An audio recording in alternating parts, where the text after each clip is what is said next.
Hey, it's Matt McLachlan. Thanks for joining me for another walk through history. Today, we're doing something a little bit different. I'm going to show you exactly what you need to do to research an Australian World War I soldier. Now, this used to be quite a difficult task, but today, thanks to the internet, we can do it quite easily and effectively. So this is a great project if you are looking for a family member who served during the war, if you're doing a school project, or even if you're just a student of history. So let's go.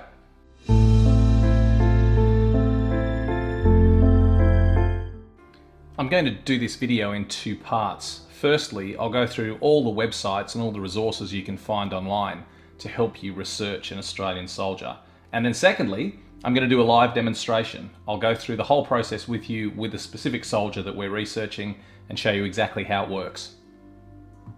The first site I'm going to recommend is by far the most important. It's the Australian War Memorial website at awm.gov.au.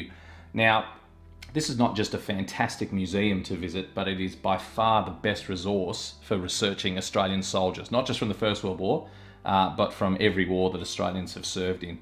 And when you're researching a soldier, you can find absolutely everything here. It's almost a one-stop shop. You can search the nominal roll for lists of people who enlisted, the roll of honour for soldiers that were killed. There's an archive that tells about the fate of wounded and missing soldiers. You can search for honours and awards and medals that people were decorated in. Plus there's all the unit diaries, the official histories, and all sorts of general information about just about every unit that served during the First World War. So awm.gov.au should definitely be your first stop when researching a soldier. The next site is the National Archives site at naa.gov.au. This is the site you go to find an interesting range of records about lots of Australian history, but specifically service records from individual soldiers. Each soldier who served in the war had a service record that detailed their entire history of service, and this is the place you can find it. So incredibly, the National Archives has made the service record of every First World War soldier downloadable online. So you can go and search for a soldier and find absolutely heaps of information about what that soldier did individually during the course of the war. Those two sites are a great resource. Something's a little bit different here is the Commonwealth War Graves website. The Commonwealth War Graves website is run by the British Commonwealth War Graves Commission and contains information on just about every cemetery and soldier buried there around the world in Commonwealth cemeteries. But a really key feature is the additional information box, and you can use this in a number of clever ways. You can use this to find, for example, soldiers who come from your hometown.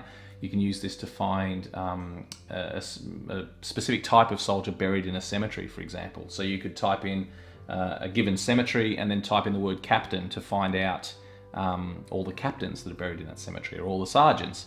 You could use it to search for medals, such as anyone buried in the cemetery who'd won a military medal or a distinguished conduct medal. So it's basically a keyword search, additional information. So anything extra you want to put in, you can, to find out a huge amount of information about soldiers buried in cemeteries all over the world. Another site that's absolutely fantastic is operated by the National Library of Scotland, and they've done an incredible thing. They've taken modern maps and then overlaid them with First World War trench maps.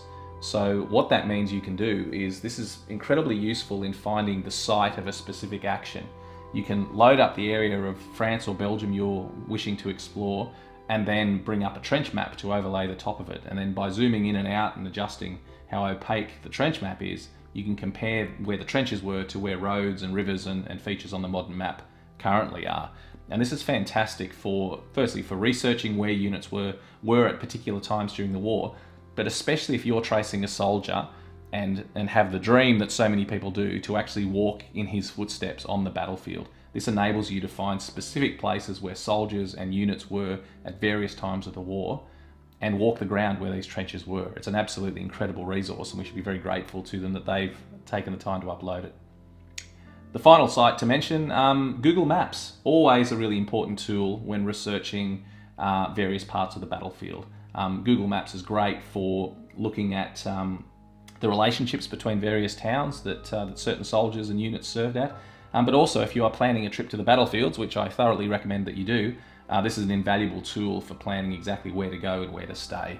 by getting directions between the towns. You can estimate distances, you can find out where towns are in relation to each other, even what public transport you can use to connect each town. So Google Maps is always a fantastic resource for planning your time on the battlefields. So we're now going to do a live demonstration of exactly how to search for a soldier. And I'm going to use all these resources to show you how to piece the story together and find out as much as you can about an individual. So the soldier we're going to look for is someone from my hometown of West Wyalong, New South Wales, a young bloke by the name of Reg Crowley. Now, full disclosure, I have actually looked up this soldier before, and I know that he makes a fantastic example of the types of things you can do and what you can look for. And this applies to any soldier you want to look up who served in the First World War. So the starting point is going to be the Australian War Memorial website that we're looking at now, which is awm.gov.au. I'll put all the links to all these sites in the show notes in the description below. So we're going to start on the Australian War Memorial website.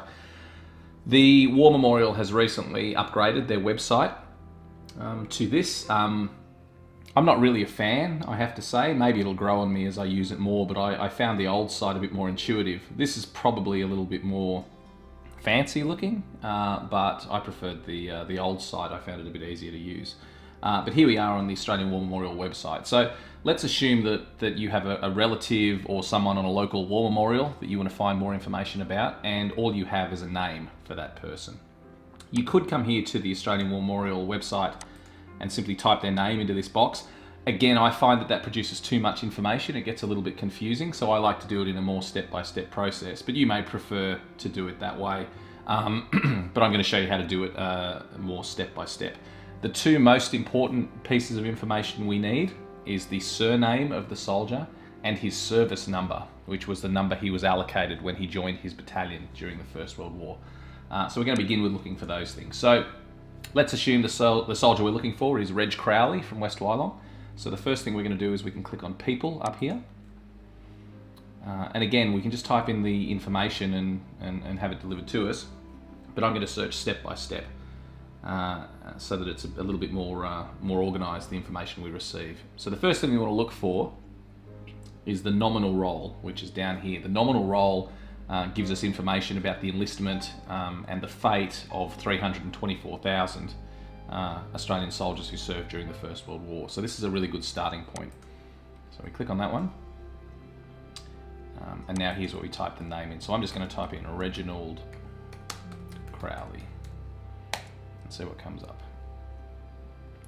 So here are the three results. I know that the soldier I'm looking for is this one here, Reginald Baden Crowley. If you didn't know which soldier you were looking for, you may have to dig a little bit more and sample each of these names, but I know that this is the soldier I'm looking for.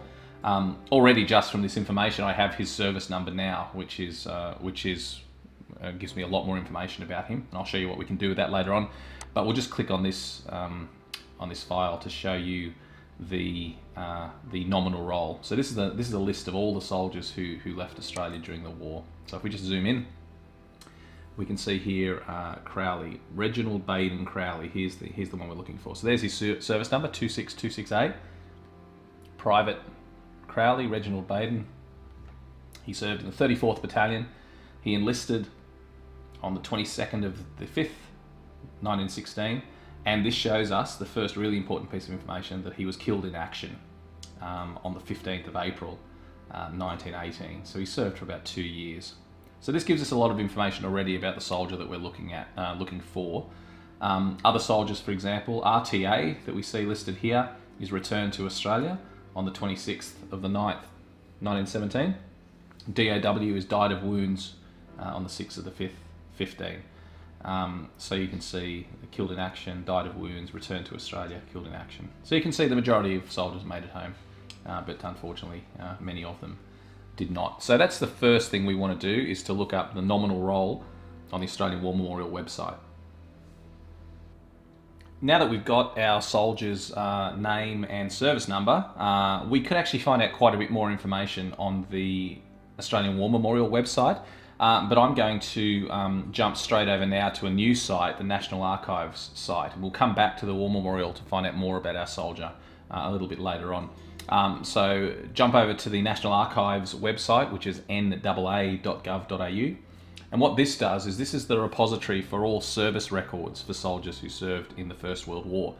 So basically every soldier had a service record, which was his file, which had all the information about his service during his time in service in the First World War. And several years ago, the National Archives did an absolutely incredible thing where they digitized all of the records for every soldier who served.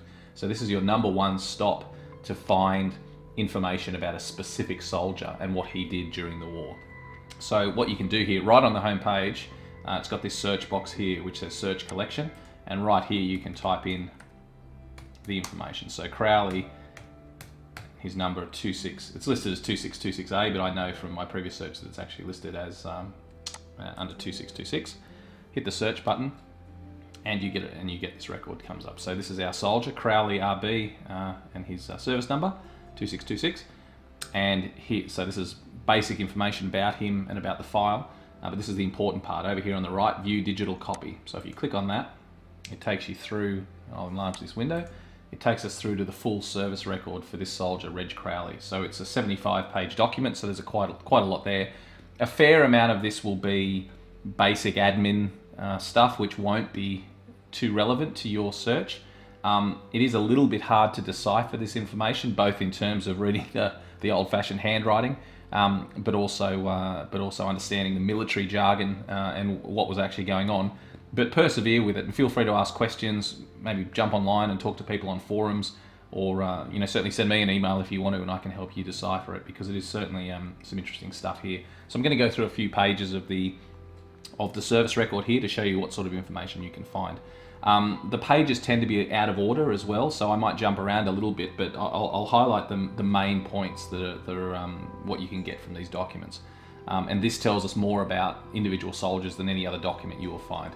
So this is his attestation paper. So this is his enlistment form. This is the form that was filled in when he enlisted. This is the handwriting of the officer who would have enlisted him, just showing, for example, his full name, the date. So this is in May 1916, so near the town of Wyalong in the county of New South Wales. He's a natural born British citizen, 18 and a half years. That was given his age as 18 years and 1/12, so 18 years and 1 month. So note this, 18 was the minimum enlistment age. Just bear this in mind for later on. He was an engineer, so I assume a train engineer. He's never been an apprentice, he's not married. Here's his next of kin, his father, and looks like it was changed to his mother. It's a little bit hard to read. A little bit of information, I can't quite make that out. Maybe a militia unit, he served for 2 years in the militia. And there we go, and here is Reg Crowley's signature himself on the 22nd of May 1916. So this is his enlistment paper. This is good, it tells you where they came from, what they did in civilian life. Just moving on through, again this is he's signing his forms to enlist. And now this is actually usually what you'll find in these is a handwritten summary of their entire service and then a typed version. So this looks a little bit out of order, so I'm going to keep progressing forward just to get some more information there. Again, just basic admin documents which tell us about his service. This is a medical assessment of him from his enlistment time. Okay, now this is where it starts to get interesting. These are the personal records for Reg Crowley for his service for the entire time he served with the Australian Imperial Force. So here's all the information about when he enlisted. Obviously lots of different people have scribbled all over this, and this was an ongoing record that was kept throughout his military service. So it provides a summary. Sometimes it's a bit out of order, but this provides more information than just about anything else we can look at. So this shows us that when he enlisted in 1916, he was allocated, I can't see which battalion he was originally allocated to, but in Cootamundra was where he enlisted in country New South Wales. He was a private, sent to Goulburn. So these are his training. It looks like he was in the 56th Battalion originally. So these are his training units as a private, and the dates here. So again, heading through 1916. Here's an interesting one. Here's a really important one. Embarked ceramic in Sydney on the 7th of October 1916 and disembarked in Plymouth on the 21st of November 1916. So it took him 6 weeks to get to Europe. And so that tells you what ship he sailed on and the date that he departed Australia. So in April 1917 he transferred to the 34th Battalion. and then more about his service. So more about his training, transferring to the 34th. Okay, now here's important information here. Private proceeded overseas to France from Southampton in July 1917. So he arrived in England first, did some training, and then in July 1917 he was sent to France to join his unit. You often see TOS, here it is here, TOS, taken on strength. That means when did he join the unit, when did the unit write down that he had actually joined them in the field, and that was the 30th of July he joined the 34th Battalion in France. A few other things here showing that he had a few illnesses, went to hospital sick in sort of September, October, with trench fever, severe trench fever by the look of it, so some sort of virus he would have picked up in the trenches late in 1917.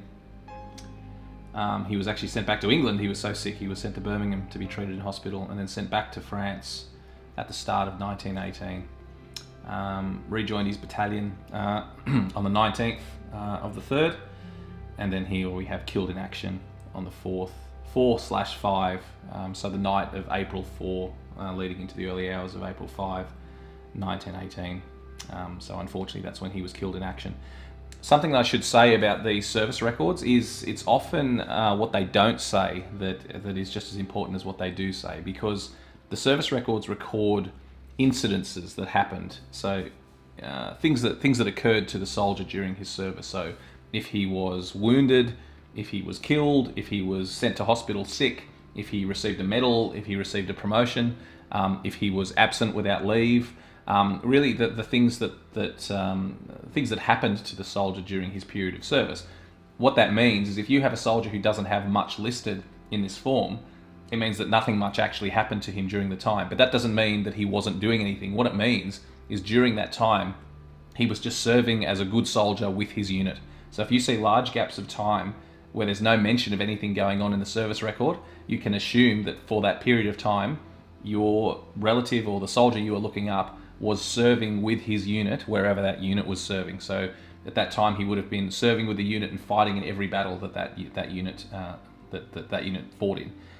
If he was wounded in one of those battles, it would be listed in his service form. So if you know that his unit fought in a great battle at Polygon Wood or at Passchendaele or Pozieres or one of these great battles during a time period, and there's a gap over that time period in your soldier's service record, what that probably means is that he was serving with his unit during that battle, and was not wounded, killed, sick, or promoted during that time.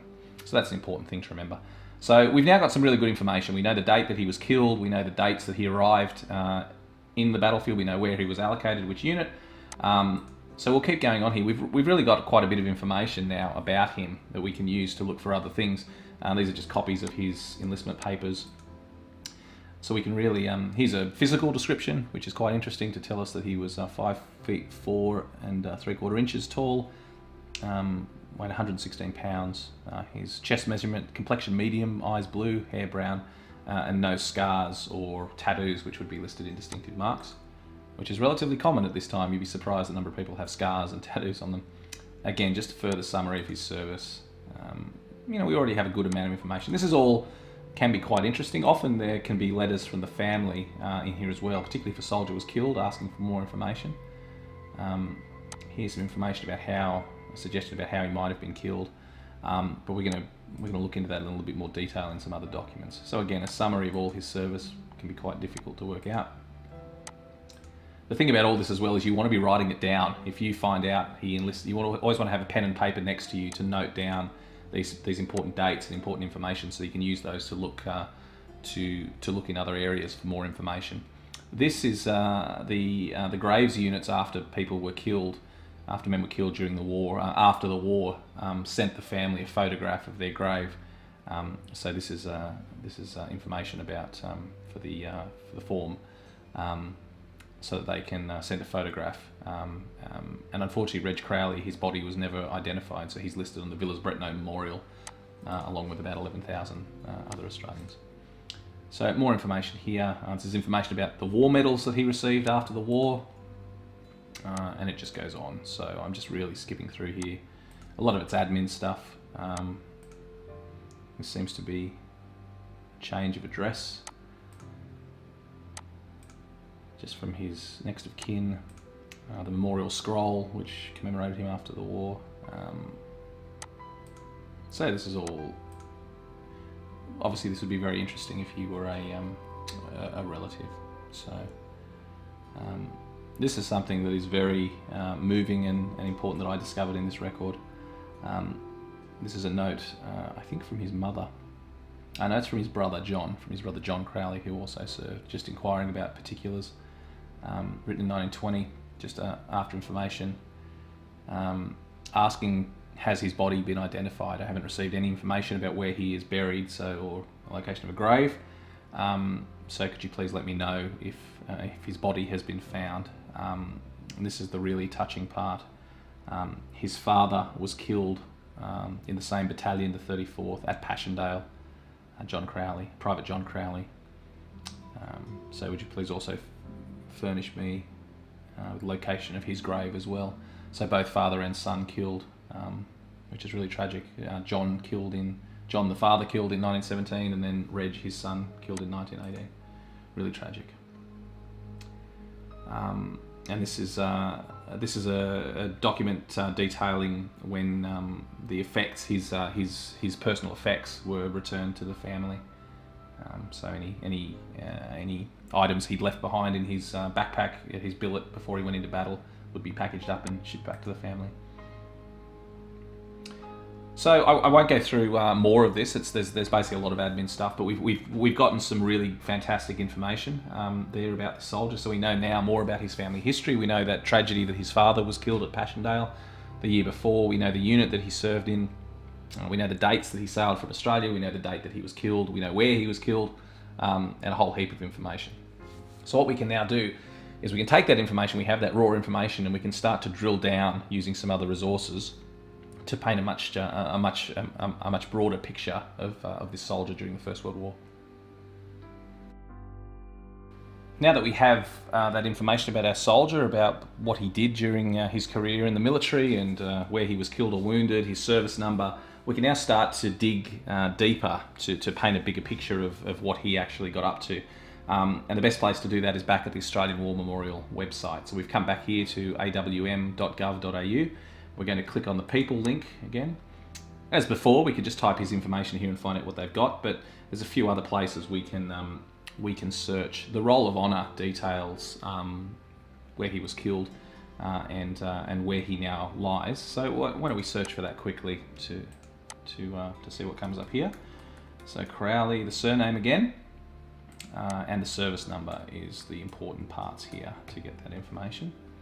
The search is 102,827. That's the total number of Australians who are recorded in the Roll of Honour, who have died serving their country. Staggering number. So here is our soldier again. So if we click here on his name, oh, we've even got a photo of him. So here is Reg Crowley during the First World War. How fantastic! Just a young bloke. So this is information about him from the Roll of Honour. So service number, rank, unit. So he served in the Australian Imperial Force during the First World War. The date of his death, where he died in France, where he was from, West Wyalong, New South Wales. And this is the really important part, the cemetery or memorial details. This tells you where he's buried or where his name is commemorated around the world. So the Villers-Bretonneux Memorial in Villers-Bretonneux, France. If that was a cemetery, it would tell you which cemetery he was buried in, and the grave number as well. Obviously fantastic if you want to go and visit the grave or the memorial to this soldier. The Roll of Honour is the names at the War Memorial in Canberra, the names of soldiers recorded on tablets in this area of the War Memorial. So this shows the location of Reg's name if you wanted to go and look up his name. So the names on all these tablets in the central area of the War Memorial record the names of every Australian soldier killed on active duty. So this is interesting as well. This is always something worth clicking on as well, the Roll of Honour Circular.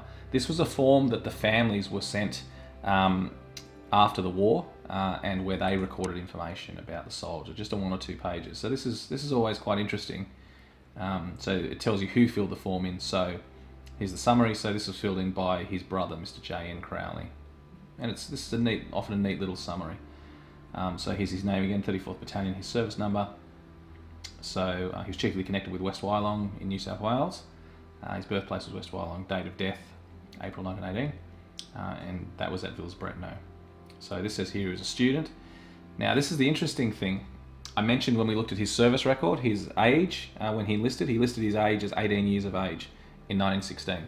We're looking at his service record now, and this is his brother writing this after the war. His brother is listing him as 18 at the time of his death. So what this tells us is Reg Crowley, when he enlisted, was only 16, not 18, because he served for 2 years before he was killed. So Reg was only 16 when he enlisted, and he lied and said that he was 18 on his enlistment papers. But we can now see here that he was 18 at the time of his death.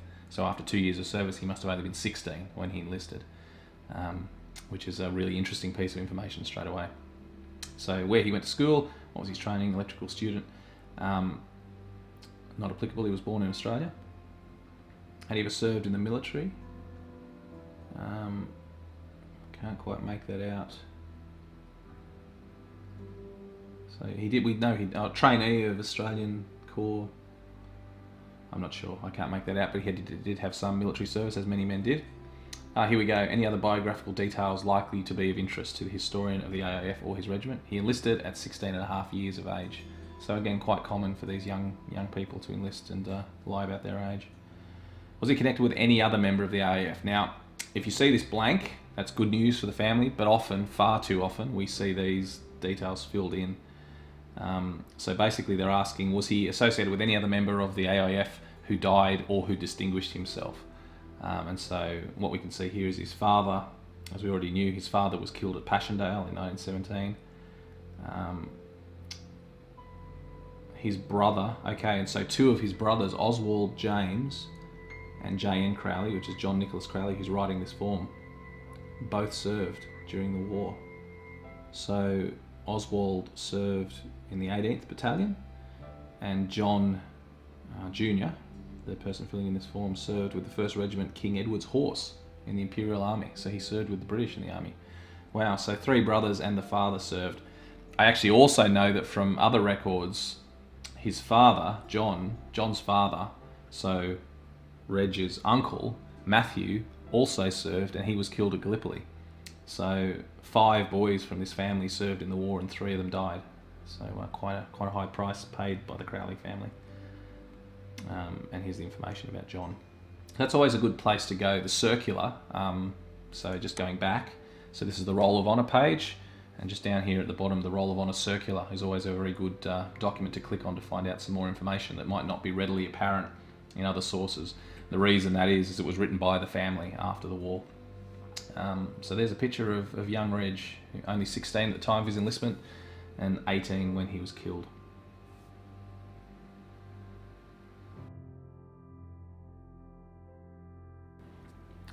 So now that we've found out even more information about our soldier from looking at the Roll of Honour, if he was killed, obviously the Roll of Honour only applies to soldiers that were killed. The Roll of Honour records soldiers who were killed in action, so if your soldier survived, you won't find any information in the Roll of Honour. But if your soldier was unfortunate enough to lose his life, you will find that information there in the Roll of Honour. Always a good spot to look to find out more. But let's get going now. This is particularly important if your soldier is listed as appearing on a memorial, because what that means is their body was never identified. So they may have been buried on the battlefield, but their body was never identified after the war. It doesn't mean that they have no burial place. The most likely scenario is that they're buried as an unknown soldier in a cemetery, but we just can't, we don't know which name belongs to which body. So they're buried as an unknown in a cemetery. That's the fate of most of the soldiers who have no known grave and who are recorded on the memorials.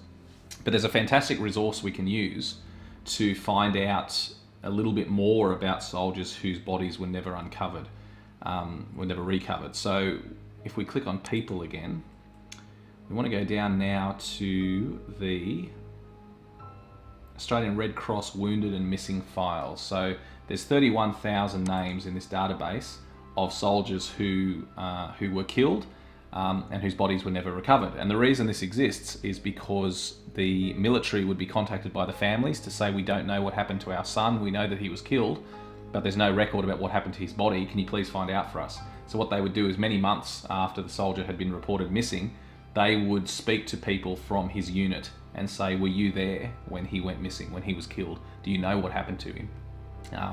Was he taken prisoner? Was he wounded? Was he killed? Did you see what happened? And they get official statements from people who were in his unit. So this is absolutely fascinating reading. So these are basically eyewitness accounts of people who were there when the soldier was killed, giving their opinions about what happened. Now, the most important thing about this is because these were usually several months after the event and in the heat of battle, people's memories are often quite distorted. So you'll find that there's usually several reports and they often contradict each other. So if we have a look here again, usually as we've done before, just the name and service number are usually more than enough to find this information. Not every soldier who is missing has one of these files, but many of them do. And here we go. So here's our soldier again, Reg Crowley. So if we click on his file and download the document and open it up. So these are now the eyewitness accounts of what happened, of what people in Reg's unit, how they remember him being killed. So let's go. We were opposite Villers-Bretonneux. So again, this tells us where he was killed, Villers-Bretonneux. And we're making a raid on a Fritz trench at about 3 a.m. when a rifle bullet hit Reg. I assume Reg is supposed to be Reg, in the stomach, killing him outright. Okay, so we've got one account that says he was hit by a rifle in the stomach. He was in my platoon. I saw it all. I know nothing of his burial. Okay, so that's one account. Here's another account. We were in the left of Villers-Bretonneux on 4 April. At night, we counter-attacked at 2 a.m. and Crowley got hit by a bullet in the chest. Okay, that seems to support the previous account that he was shot. I've no knowledge where he's buried. His father was killed at Passchendaele. Crowley was a mate of mine, but I don't know where he came from. Age about 18, dark, 5'6". We called him Reg. He was in C Company 11 platoon. Okay, that's really interesting information as well, to note what company and even what platoon he was in, because as we start investigating further, that might tell us more about where he actually served. So C Company 11 platoon. This is where it starts to get really interesting if you read this account of Reg. He was a little fellow, his name was Reggie, about 19. His father in the same company had been missing or killed last year. We were trying to drive Fritz out of Handguard Wood near Villers-Bretonneux, attacking them before midday. Crowley was in the act of bayoneting a German officer. He could use his bayonet very skillfully. The German officer cried out for mercy. That put the young fellow off his guard and the officer shot him with his revolver.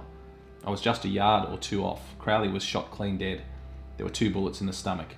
We were furious with that officer, and after we had done with him, his mother wouldn't have known him. After that, we took no more prisoners that day. It was a case of no quarter. I think Crowley's father had been the editor of a country newspaper and at one time owned a hotel in civil life. Crowley had been with the battalion 6 or 8 months. I very much doubt whether he was buried, as it was very unsettled where we were located, kind of no man's land, very dangerous. So what a dreadful but a fascinating account of an action. So Reg was in the process of about to bayonet a German officer during an attack. The officer called out for mercy and then shot Reg twice with his revolver. And then the Australians took revenge on that officer and also on every other German they came across for the rest of the day. Absolutely horrific and absolutely fascinating. And as we go through, there are other accounts in this file that support that account that Reg had been shot while in the process of bayoneting a German officer. So pretty harrowing stuff, and unfortunately all too common when you delve into these records. So that's some really interesting information there, which paints a really amazing story of Reg and what happened to him in April 1918.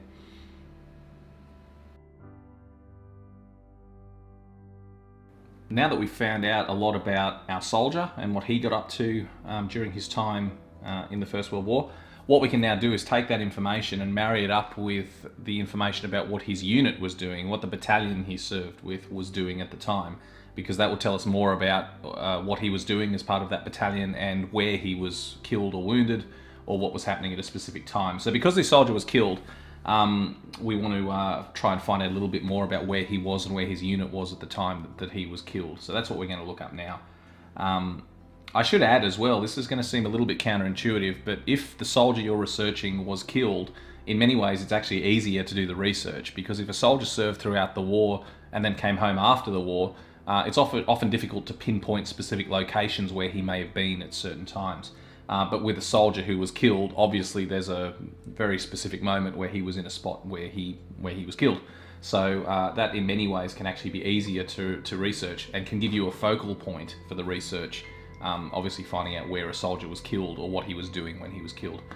So what we're going to do now is we want to find out more about the soldier and his unit, what they were up to at the time that he was killed. Charles Bean, the man who established the Australian War Memorial in 1941, during the First World War was the official historian, and he kept copious notes about absolutely everything the Australians were doing in both Gallipoli and France. And he wrote or edited the Australian official histories that came out after the war.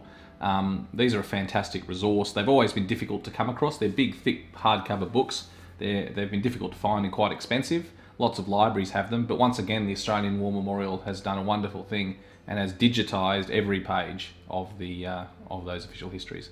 So that makes our job much, much easier. And these are the number one resource if you want to find out exactly what the Australians were doing, where they were on any specific day of the war. So to find the digital versions, simply hover over collection, and here we are, official histories, rolls and unit diaries.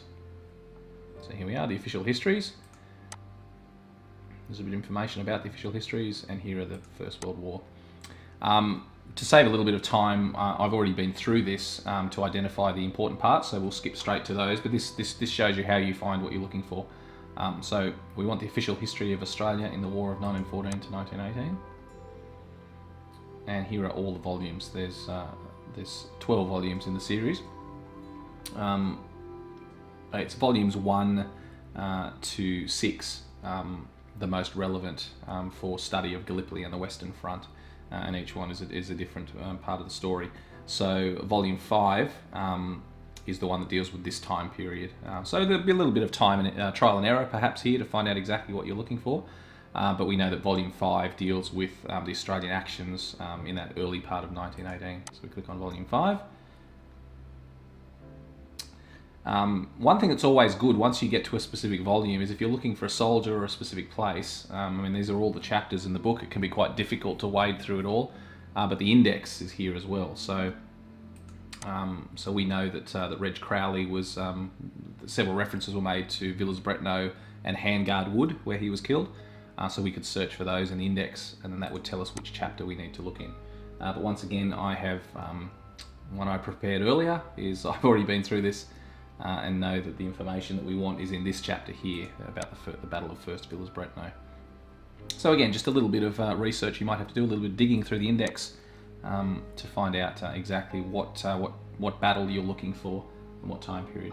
But this is the one we're looking for. So we download the PDF, we click on the link, and here we have in front of us now the digitized version of the official history. Again, I know through previous research that where to look for the information we want. So again, this is incredibly detailed, maps of everything that went on, and a full discussion of what was happening with the Australians. So we're going to skip ahead to page 349. And this will tell us about the situation of the 34th Battalion during that attack near Villers-Bretonneux when Reg Crowley was killed. So you can see here the date in the top right corner, the date. This is the really important thing. So every page of the official history has the date on it of the action. So that's a way to find out what was going on. So if you don't know which chapter to look at, you click on a chapter, you'll be able to see which date that chapter deals with. And sometimes the entire chapters just deal with 1 or 2 days. So we know we're on the right day, and I need to go to page 349. Again, here's a map of the Villers-Bretonneux sector where the Australians were fighting. 344. 348. 349. This is the page that we're interested in. We can see here a couple of interesting things. I'll just zoom in a little bit so we can see here. Here's a map showing the Villers-Bretonneux sector. And then there's something interesting here. The accounts all said that we were fighting near Handguard Wood. Now, I know the geography here. Handguard Wood is actually quite a bit south of Villers-Bretonneux. But according to this map, on the 4th of April, which was the date we're interested in, the day that Reg Crowley was killed, the 34th Battalion weren't fighting anywhere near Handguard Wood. They were fighting right next to the village of Villers-Bretonneux, just east of the village. So we can see here that again, those accounts of what happened to Reg were a little bit off the mark in some of their suggestions. that the location where these guys were fighting was actually in a totally different area to the ones that the soldiers thought. So perhaps their memory was a little bit clouded after all those months. But we now know definitively that the 34th Battalion that Reg was fighting in was fighting here, right near the village of Villers-Bretonneux. And I would have to say that this line, the dark line, shows where they began, the dotted line shows where they ended. This must have been the area where Reg was killed, somewhere within here, because the accounts talk about how they were advancing on the Germans at the time he was killed. They were in the process of capturing ground from the Germans. So this shows the advance of the 34th Battalion. So now we have a really good indicator of where Reg Crowley was killed. And again, this would apply for any soldier that you're researching. You'll be able to find the same sort of detailed information. So important points here again. The really important thing when you're looking at the location is roads. These dark lines are the roads, and roads don't usually change very much. This is a railway line and the roads. So this would show us, if we're looking on a map today, exactly where these actions occurred in relation to the village, and hopefully enable us to walk the ground today. So we can actually read a little bit further about what happened during this attack. It's just a description of what went on. Here's the advance, and I assume this was the advance during which Reg was killed. So it's just talking about how they advanced from this point to this point, and the 34th Battalion led the way. So that's a really good starting point. So that's the official history, which gives you a fantastic overview of what was happening with the Australians at the time. Now that we've checked the official history to discover what the soldier's unit was doing at the time, we're now going to look at a resource that tells us exactly what that unit was up to, and that's the unit, the unit records, the unit diary for the unit. Basically, what that means is each battalion, at the end of every day, their commanding officer or another senior officer would fill in a diary entry about what was happening and send that off to headquarters. So the headquarters had a fantastic idea of everything that was going on. And once again, the War Memorial have digitised all of those records, so you can search all of the unit diaries for just about every unit that served during the First World War. This is a massive archive of information. They vary in quality. Some of them are very, very detailed. Some do not contain much detail at all. But they're an absolutely fantastic resource for finding out specifically what a unit was doing at the time. So we know the unit we're interested in is the 34th Battalion, so we can go and look that up. So once again, it's collection, unit diaries is what we're looking for. So we go to Unit and Commander's War Diaries, First World War. Then we scroll down. Now these are all just the categories of units that submitted war diaries. And I know from lots of experience that Class 23 is infantry. That's the one you usually want to go to find out about the infantry battalions. So these are all the unit diaries for all the units that served in the Australian Imperial Force during the First World War. A huge treasure trove of information. So you can look by the brigade, which is the larger unit, but the ones that are usually of most interest are a little bit further down the page, all of the infantry battalions. So here they are. So there were 60 battalions during the war. So we can scroll down to the 34th, which is here. Click on that one. This is the record for the 34th. And then this is broken down by month, even more specifically, showing what the unit was doing at each stage of the war. So April 1918 is what we're after. And here's the file. Here's the battalion unit diary for that period of time. So we can see 34th Battalion, April 1918. And the information about who it was that filled it in. So it's a little bit hard to read, but what you can do here is you can enlarge and then zoom in again, and so you can read it. We're quite lucky with this one that the 34th is actually very specific about what the unit was up to. So we can see here, just as an example, place was the Bois-l'Abbé, which is near Villers-Bretonneux. The date on the 1st of April 1918, the time 8 AM. So here's a report of what was happening. Weather bright and clear. Increased aerial activity. 2 large squadrons of 14 enemy planes came over. Blah, blah, blah. So this tells you what was going on at the time. Something you'll also see here quite often is map references. So if we look here, for example, these are map references showing exactly where the unit was on a trench map, which we can talk about a little bit later as well. So I'm going to close that window. I'm going to flick through the unit diary until we get to, I'm just looking at the dates here in the date column until we get to the 4th of April. So here we are. So there's actually several pages here detailing what went on the 4th of April. So I won't go through all the details with you because it's very, very detailed, but just to give you an idea. So this shows here 10 AM, 34th Battalion ordered to move from one position to another. battalion moved off in artillery formation, A Company on the right, B Company on the left, C Company in support. This is interesting because we know that from our previous record that Reg Crowley was in C Company, so that tells us that they were the support company. So they were a little bit behind the leading two, and here's where they advanced. In the vicinity of this, if we had a trench map, we'd be able to see specifically where they were advancing. And this talks about how they advanced to a line and the enemy subjected them to a severe bombardment at 1:10 p.m. So it was about this time in the morning that the accounts say that Reg was killed. But reading through this, there was also another account from the 34th later in the day, so that could have been another attack from the 34th later in the day. So it could have been that time that Reg was killed as well. It's really impossible to say. But I won't go through all the details here, but suffice it to say there's a huge amount of detail about what the battalion was doing at the time, which can be absolutely fantastic to put into context, not just where the battalion was operating, which is important to know, but also what they were doing at the time. So the unit diaries of the battalion of the soldier you're looking for are really important at painting a complete picture. Now the final part in exploring what our soldier did and where he was killed is this really fantastic resource from the National Library of Scotland, of all places.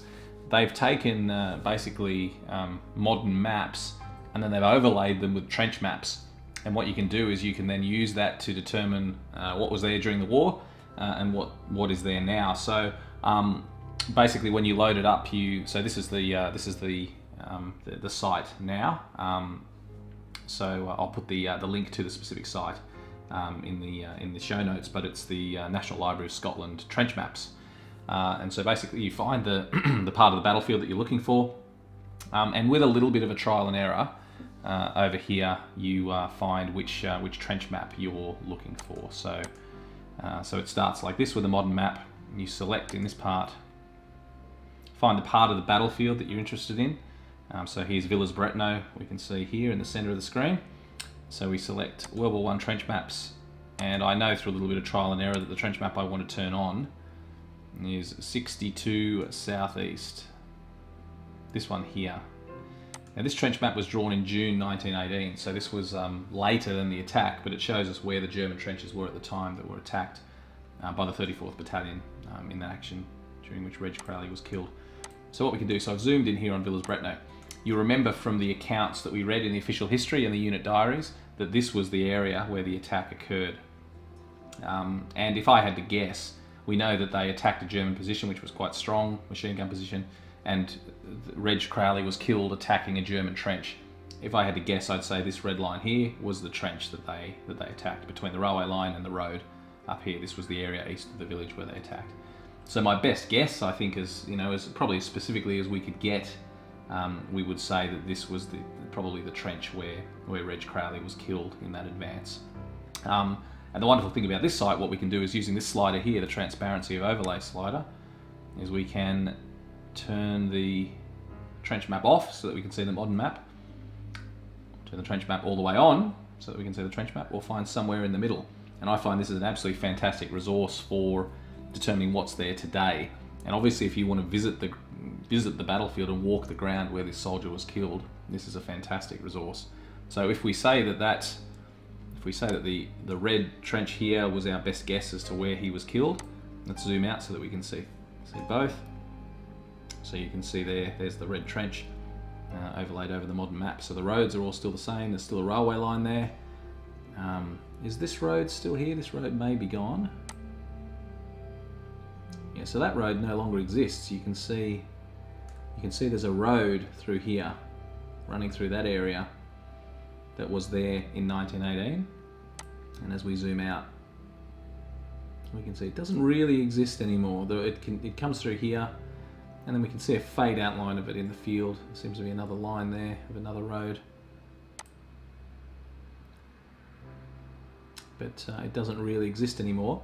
But that would be a great pointer for the spot that we're looking for. If we went to this intersection here, this roundabout, and then walked out into this field along what is it looks like there's probably a farm track there.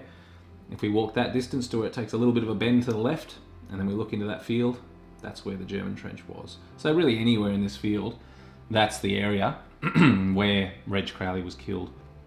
So as a resource, this is really wonderful now that we could actually plan if Reg Crowley was the soldier we were looking for, if that was our our relative, and we wanted to get as close as we possibly could, we can now go to Villers-Bretonneux, we can drive out along this road, park the car, and actually walk out into the field where he was killed and know that we're standing fairly near to the side of that trench where he was killed.